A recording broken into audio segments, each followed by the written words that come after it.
হরে কৃষ্ণা, রাধে রাধে। কেমন আছো সবাই? আশা করি তোমরা সবাই খুব ভালো আছো, আমিও খুব ভালো আছি। আজকে আমি বাড়ি থেকে বেরিয়ে পড়েছি, সামনেই জন্মাষ্টমী, গোপালের জন্য জামা কিনতে। দেখো আমাদের এখানে এটা গোপালের জামা কাপড়ের দোকান। এখানে সমস্ত রকমের কৃষ্ণ, গোপাল, রাধারানী জামা, গহনা সমস্ত কিছু পেয়ে যাবে। এখান থেকে আমি গোপালের জন্য জামা নেব।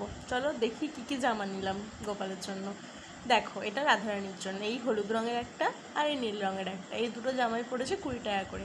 কৃষ্ণর জন্য নিয়েছি এই হলুদ রঙের ধুতিটা আর এই নীল রঙের ধুতিটাও, এটা নিয়েছে 30 টাকা করে। দেখো, এটা জগন্নাথ, এটা বলরাম, এটা সুভদ্রার জন্য নিয়েছি। এবার দেখি গোপালের জন্য আমি কী কী নিলাম। দেখো, এই ড্রেসটা গোপালের জন্য নিয়েছি, কি সুন্দর না? এ দেখো, এই একটা, এগুলো পড়েছে একটা 110, একটা 150। আর এই দেখো, গোপালের মাথার চুল, এটা 50। এই পাখড়িটা নিয়েছে 40।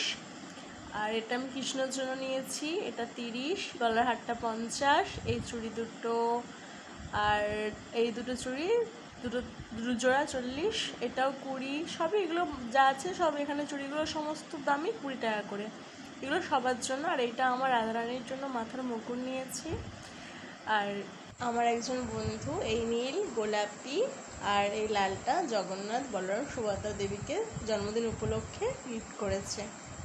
আর এই জামা রাখার স্ট্যান্ডটা আমি গোপালের জন্য নিয়েছি, জামা কাপড় রাখতে খুব অসুবিধা হয়। এইরকম ভিডিও দেখতে আমার চ্যানেলকে সাবস্ক্রাইব করুন।